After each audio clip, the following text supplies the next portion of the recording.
قیامت کے دن سب سے پہلے جو آپس میں ایک دوسرے کے خلاف کھڑے ہوں گے وہ ہمسائے ہوں گے. تو علماء نے کہا اس کا کیا مطلب؟ حدیث میں تو آتا ہے کہ سب سے پہلا سوال نماز کا ہوگا، اور ایک حدیث میں آتا ہے سب سے پہلا فیصلہ قتل کا ہوگا. تو یہ ہوا کہ سب سے پہلے دو شخص جو کھڑے ہوں گے وہ ہمسائے ہوں گے.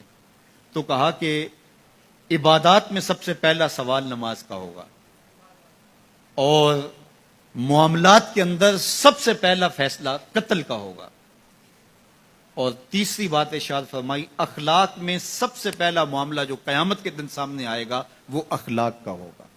اور وہ دو ہمسائے، اگر ایک ہمسائے کا دوسرے کے ساتھ رویہ ٹھیک نہیں تھا تو وہ ہمسایہ قیامت کے دن کھڑا ہو جائے گا اور کہے گا مالک یہ میرا ہمسایہ تھا اور اس نے میرے ساتھ رویہ ٹھیک نہیں رکھا. تو اپنے اخلاق کی خوبصورتی کے لیے میں اور آپ کوشاں ہو جائیں.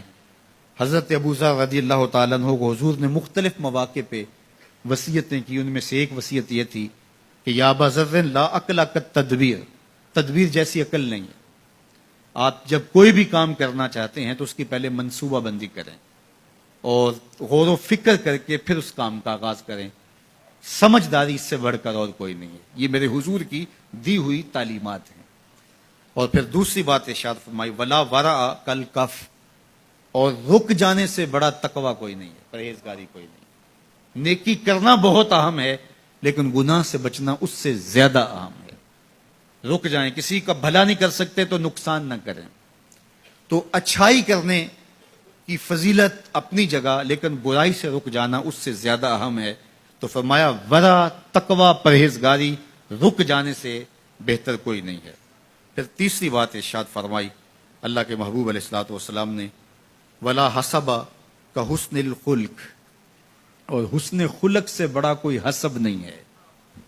سب سے بڑا حسب حسن خلق ہے. تو اپنے اخلاق کی خوبصورتی کے لیے مجھے اور آپ کو کوشاں ہونا چاہیے. یہ وہ وصیتیں ہیں جو حضرت ابو ذر غفاری کے نام میرے اور آپ کے آقا و مولا حضور نبی رحمت نے فرمائی.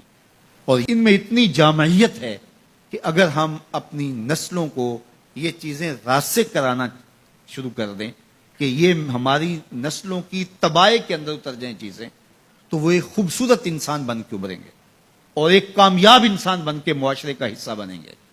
اور ان کی زندگی تقوی سے بھی عبادت ہوگی، ان کی دنیا بھی اچھی ہوگی، ان کی آخرت بھی اچھی ہوگی.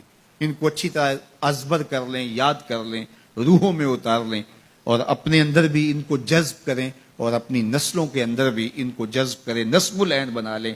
تو یہ دنیا بھی اچھی اور وہ دنیا بھی اچھی. تو اصل زندگی آخرت کی زندگی.